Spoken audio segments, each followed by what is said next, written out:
अस्सलाम वालेकुम, मैं हूं गौर सियाल। नाजरीन कराम, बड़ी अहम तरीन डेवलपमेंट आपके सामने रखनी है।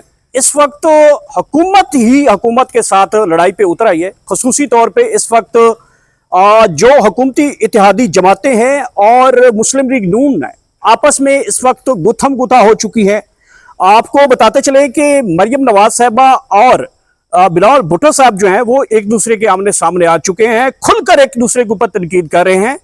मुस्लिम लीग नून ने पाकिस्तान पीपल्स पार्टी को बज़ाहिरन तो ये कहा है कि जिस तनख्वाह के आपके ऊपर हमें रखा गया है आप इसी तनख्वाह पे काम करेंगे, और बिलावल साहब जो है वो बड़ी धमकियां लगा रहे हैं कि आज शाम या अगले 24 घंटे में ये पता नहीं एक नया सूरज तलू होगा तो शायद हम हुकूमती बेंचों से अलग हो जाएंगे।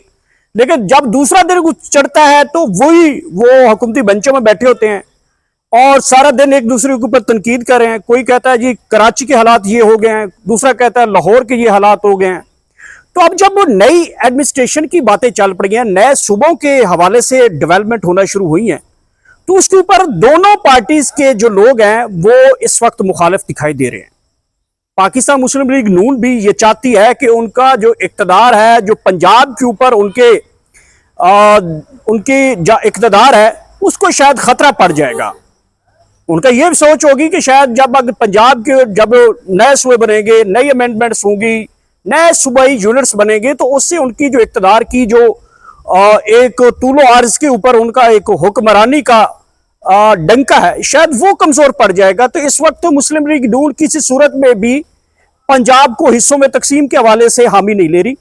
उसी तरीके से जनाब सेम पीपल्स पार्टी भी चाहती है कि अगर कोई सिंध को सूबों में तकसीम कर दे, कराची को सूबे का नाम दे दे, अंदरूनी सिंध को कोई सूबा कह दे, या फिर जनूबी जो शुमाली सिंध को जो कोई सूबे का नाम दे दे, या डिवीजनों को मजीद बढ़ा दिया जाए, तो पाकिस्तान पीपल्स पार्टी इसको भी किसी सूरत में जो है वो नहीं नाम ले रही और बल्कि इसको डिनाइल करती हुई दिखाई दे रही है कि नए यूनिट्स नहीं होने चाहिए। हमें कायदे आज़म ने ये 4 सूबे दिए थे, ये चारों सूबों की आवाज एक ही है, वो पाकिस्तान की जो है वो इकाइयां हैं। लेकिन जो सिस्टम के अंदर बैठे लोग हैं वो ये कहते हैं कि जब नए सूबे बनेंगे, नई डेवलपमेंट्स होगी, नए इंतजामी यूनिट्स बनेंगे, नए सूबों की जो एक उनकी बुनियाद रखी जाएगी, तो उससे ना सिर्फ आवाम तक डिलीवरेंस बेहतरीन अंदाज में पहुंचेगी बल्कि लोगों के जो मसाइल हैं वो बहुत जल्दी हल होंगे। नए सूबे होंगे, एडमिनिस्ट्रेशन का जो है एक स्ट्रक्चर सामने आ जाएगा और ये सारी सूरत हाल के ऊपर जो है वो डेवलपमेंट्स होगी। अब ये जो बड़े ताकतवर लोग हैं वो ये समझते हैं कि ये जो पुराना पाकिस्तान है इसको नए ढांचे में तब्दील किया जाए। लेकिन जो दोनों सियासी जमातें हैं, मैंने पाकिस्तान पीपल्स पार्टी और मुस्लिम लीग नून के हवाले से कहा, वो कतई तौर पर भी नए सूबों के हवाले से जो है वो तैयार नहीं है। इस हवाले से मुझे कहीं ना कहीं शक पड़ता है जब नए सूबों के हवाले से या नई हुकूमती तब्दीलियों के हवाले से जो एक हवा चली थी, तो मौलाना फजल रहमान साहब लॉन्च हो जाते हैं। मौलाना साहब का एक अलग स्टेटमेंट है, वो भी आपके सामने रखेंगे। मौलाना साहब के पीछे है क्या वो भी आप सब जानते हैं। मौलाना साहब अचानक कैसे पर तोल रहे थे, फिर अचानक मार्केट में आ जाना। फिर एक और 2 बड़ी तब्दीलियां हमने देखी हैं पिछले 24 से 48 घंटों में कि जो हुकूमती रहनुमा वो आपस में लड़ाई, उनकी झगड़े शुरू हो चुके हैं। ये लड़ाई झगड़े असल वजह क्या है? क्या जो मोहसिन नकवी साहब नए इंतजामी ढांचे की बात कर रहे हैं, नए सूबों की बात कर रहे हैं, नए यूनिट्स की बात कर रहे हैं, तो जवाब में पाकिस्तान मुस्लिम लीग नून उनके ऊपर सख्त तनकीद का निशाना बनाती है, बल्कि मोहसिन नकवी को जरदारी का बेटा कह देते हैं और कहते हैं कि ये जो हमें पाकिस्तान ने जो मिला था वो 4 सूबों में मिला था। तो मोहसिन नकवी को ढके छुपे अल्फाज में नहीं बल्कि सीधी जो है वो गोलाबारी जो है वो चल रही है। और फिर दूसरी तरफ देखें, ख्वाजा आसिफ साहब ने अलीम खान को जो है वो कहा है कि अगर आपको हुकूमत अच्छी नहीं लगती तो इस्तीफा देकर घर चले जाएं। फिर इसी तरीके से फैसल वाडा और अजमा बुखारी की जंग शुरू हुई है। मौलाना साहब जी और मुक्तदरा के दरमियान जंग शुरू हो चुकी है। ये बज़ाहिरन बिलावल भुट्टो की और मरियम नवाज की जंग शुरू हुई है। ये बज़ाहिरन जो है वो पब्लिकली 2-3 चीज़ें ऐसी हमें समझ में आता है कि एक तो 28वीं तरमीम में जो सूबों की हवाले से जो उनका वफाक के हवाले से जो बजट है उसकी तकसीम से NFC अवार्ड वगैरह वगैरह जो भी इसमें आता है, और फिर नए सूबों की तकमील के हवाले से जो चीज़ें चल रही हैं, एक तो 28वीं तरमीम रुक गई है। जब से मौलाना आया 28वीं तरमीम रुक गई है। वजह यह है कि जब 28वीं पास होगी तो वजीर आजम कमज़ोर हो जाएगा और जो सदर है उसकी कुर्सी भी शायद किसी तरह खतरे में चली जाएगी। कुछ ऐसी हमें तरामीम के अंदर कुछ शरायत ऐसी हमें सुनने को मिली थी कि दोनों सीटें जो है वो फिर खतरे में चली जाएंगी। तो हुकूमत तो कभी नहीं चाहेगी कि हमारे पास कोई कुर्सी छीन के ले जाए। तो दूसरी तरफ ये जो लड़ाई है, इस वक्त बड़ा स्मूथ माहौल है। पाकिस्तान तरीके इंसाफ सड़कों का ऐलान दिया, अभी इन्होंने ऐलान नहीं किया कि हमने फलां डेट को आना, लेकिन उससे पहले आपस में जो है वो गुत्थम गुत्था होना या कुत्तम कुत्ता होना। तो ये बात से समझ से बाला बड़ी तार है कि जनाब आपस में लड़ाई झगड़े शुरू कर दी इन्होंने। दो चीजें इंपॉर्टेंट है इस तस्वीर के पीछे। पहली बात तो समझ आती है कि कश्मीर की जो सूरत हाल है वो बड़ी गंभीर है। हालात तो खतरे से खाली नहीं है, बहुत संगीन किस्म के हालात हैं। और जिस तरीके से कश्मीर की सूरत हाल है उससे लोगों की तवज्जो हटाने के लिए लोगों के दरमियान लड़ाई करवाई जा रही है, ताकि मीडिया के ऊपर वाडा ने ये कहा तो उसने ये कहा, राना ने ये कहा तो नकवी ने ये कह दिया, ख्वाजा ने ये कहा तो जनाब आगे से अलीम खान ने ये कह दिया, तो अजमा बुखारी ने ये किया तो वाडा ने ये कर दिया, मौलाना ने मुक्तदरा के परखच्चे उड़ा दिए। ये चीज चला रहे हैं ताकि लोग इन्हीं के दरमियान रहे और कश्मीर से तवज्जो हट जाए। इसके पीछे एक और भी बड़ी कड़ी सामने आ रही है। चूंकि पाकिस्तान के अंदर जो इस वक्त क्योंकि पाकिस्तान को मजहबी जमाती या एक मजहब का जो टच है ना लोगों वो बहुत ज्यादा है। और इस वक्त इराक के ऊपर जो है वो इस वक्त जो सऊदी अरेबिया है वो अटैक कर रहा है और वहां पे शिया कम्युनिटी को टारगेट किया जा रहा है। और उन खबरों को भी मेरे ख्याल में कहीं पश पर्दा रखा जाए ताकि सऊदिया, ईरान और पाकिस्तान के जो लोग जज्बाती हैं, ज़ाहिर बातें बड़ी तादाद है जो ईरान को सपोर्ट करती है, बड़ी तादाद है पाकिस्तान की जो सऊदिया को सपोर्ट करती है। तो यूं पाकिस्तान के अंदर एक खाना जंगी वाली सूरत भी पैदा हो सकती है जब करबला के ऊपर अटैक होते हैं, नजफ अशरफ के ऊपर अटैक हो रहे हैं।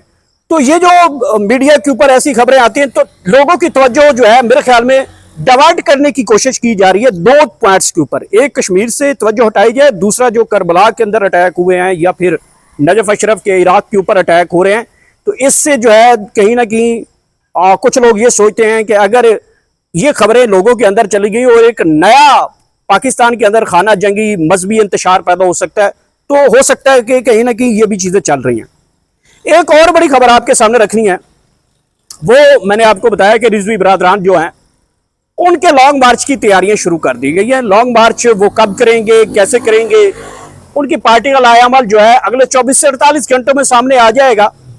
और उनके बारे में यह भी कहा जा रहा है कि रिजवी बरादरान की जो फैमिली है, जिस तरीके से इमरान खान की बहनें इस वक्त बाहर निकली हुई है, लोगों की स्ट्रीट मूवमेंट लेकर बढ़ रही हैं, बताया यह जा रहा है कि रिजवी बरादरान की जो फैमिली है वो भी मार्केट में इसी तरीके से आएगी और वो आगे जाकर जो है वो लीड करेंगी। और रिजवी बरादरान की जो जमात है जिसको क्रश किया गया है, उनकी पार्टी का सैंबल भी छीन लिया गया, क्रेन भी छीन ली गई, जमात ही खत्म कर दी गई है और पता नहीं कितने पंजाब के अंदर मुकदमात हैं। ये सारी सूरत हाल बनी हुई है। अब ये जो लड़ाई है ये मजीद शिद्दत इख्तियार करेगी। अगला कोई जवाब शाम टाइम या अगले 12-14 घंटों के अंदर मेरे ख्याल में कोई ऐसा जवाब आएगा तो हुकूमत जो है उससे बड़ा जवाब देगी आगे। तो ये जो गोलाबारी है ये तेज होने वाली है। तो देखते हैं ये गोलाबारी जो है वो इतनी देर तक कब तक ये कहाँ जाती है। इसके पीछे ना कोई राज तो है ना। वरना मुझे एक बात बताएं कि मोहसिन नकवी को राना सनाउल्लाह की जुर्रत है कि वो कहे कि जी तुम जरदारी के बेटे हो, अगर तुम्हें सिस्टम अच्छा नहीं लगे तो आप अलग हो जाए, ये हमारा कायदे आज़म ने दिया हुआ ये सब कुछ। तो वो राना सनाउल्लाह साहब के पास इतनी कैपेसिटी नहीं है कि वो कहें। मुझे तो राना सनाउल्लाह की कैपेसिटी का उस दिन से अंदाजा है कि वो अपने हल्के के किसी एक कांस्टेबल का ट्रांसफर नहीं करवा सकता। तो वो राना सनाउल्लाह जो है वो मोहसिन नकवी साहब को धमकी लगा रहे हैं, जबकि पता ही है कि मोहसिन नकवी इस वक्त जो स्टेट है उसके सबसे ताकतवर शख्सियत है। कई मामलात में शहबाज शरीफ साहब बहुत पीछे हैं। नकवी साहब को रिपोर्ट्स करते हैं मामलात के हवाले से कि परमिशंस जो है वो ऑलमोस्ट जो है वो नकवी साहब देते हैं।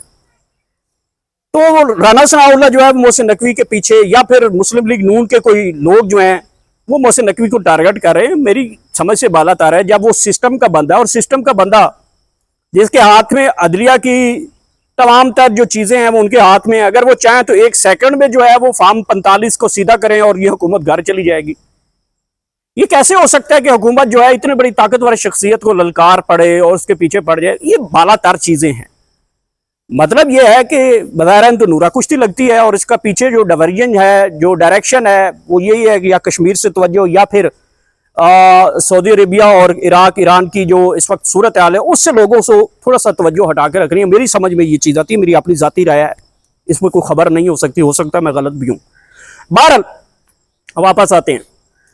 अब जो पाकिस्तान तहरीक इंसाफ है इस तमाम सिनेरियो से वो फायदा उठा सकती है, लेकिन पाकिस्तान तहरीक इंसाफ को जी पता है हुकूमत इस वक्त जो है वो डूरा कुश्ती खेल रही है। पीपल्स पार्टी कहती है तुम चोर, वो कहता है तुम चोर, वो कहता है तुम्हारा मीरपुर खास, तुम्हारा मीरपुर ये, तुम्हारा लाहौर ये, वो कहता है तुम्हारा कराची ये, तुम फार्म 47 की पैदावार, वो कहते हैं तुम भी फार्म 47 की पैदावार। लेकिन फार्म 47 तो बताते हैं, लेकिन जिन लोगों ने इनको फार्म 47 दिया है उसका नाम नहीं लेते, उसका नाम नहीं लेते। ये बस चुप करके एक दूसरे को कह देते हैं। ये इसी तरीके से है कि जैसे हमने गिलगित में देखा एक दूसरे के ऊपर बड़े करप्शन के इल्जाम, तो तुम्हारी जहाज की फाइलें, वो कहते हैं तुम्हारे जनाब नैब के केसे, तुम मिस्टर 10% की बेटे हो, तुम फलाना, तू चोर तू चोर तू चोर तू चोर, ये लगे रहे थे गिलगित में।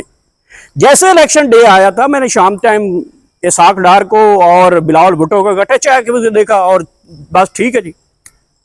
तो ये तो है ना एक सियासी बयानात देकर अपनी सियासत लोगों में जाकर बयान करना, लेकिन लोग बड़े चालाक हैं, लोग बड़े होशियार हैं, पढ़ लिख गए हैं लोग, पता चल गया है कि अगर बिलावल भुट्टो जो है वो नवाज शरीफ को चोर कहे और बिलावल भुट्टो का बाप जो उन्हीं चोरों के वोट के ऊपर सदर बन के बैठा हो, तो लोग इतने पागल तो नहीं है।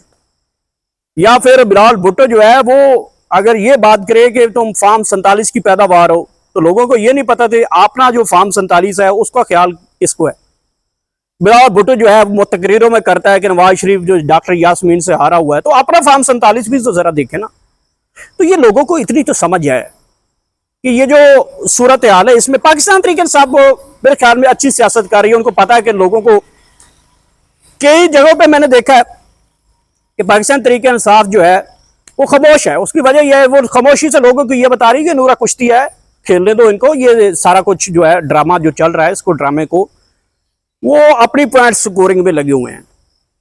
बहरहाल देखते हैं पाकिस्तान तहरीक इंसाफ के जनाब एहतजाज के चैंपियन और opener first batsman Suhail Khan Afridi जनाब आजकल फिर आओ न देख रहे हैं ना तो देख रहे हैं, बड़ी बड़ी बड़के मार रहे हैं। और उनके पास गंडापुर साहब ने भी अच्छा पैगाम भेजा है कि जनाब आए मिलकर चलते हैं, देखते हैं कब तक ये मिलकर चलते हैं, कामयाबी नजर आती है नहीं आती। हो सकता है कि जो मोहसिन नकवी बात कर रहा है अगर वो सूबों के हवाले से अगर पीपल्स पार्टी और नून लीग नहीं मानते तो ये सिस्टम फिर लपेट दिया जाएगा, जहां तक मेरी इंफॉर्मेशन है।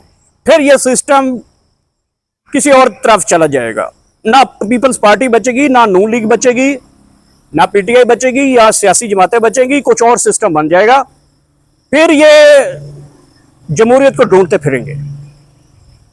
तो देखते हैं सूरत हाल जो भी होगी वो भी आपके सामने रखे। अब तक इतने मेरे चैनल का खास ख्याल रखिए, अपना फीडबैक कमेंट सेक्शन में लाजमी बताइएगा। आखिर में अल्लाह पाक आप सबको इतनी ज़्यादा खुशियाँ दे वो आगे खुशियाँ तकसीम कर सकें। Thank you so much.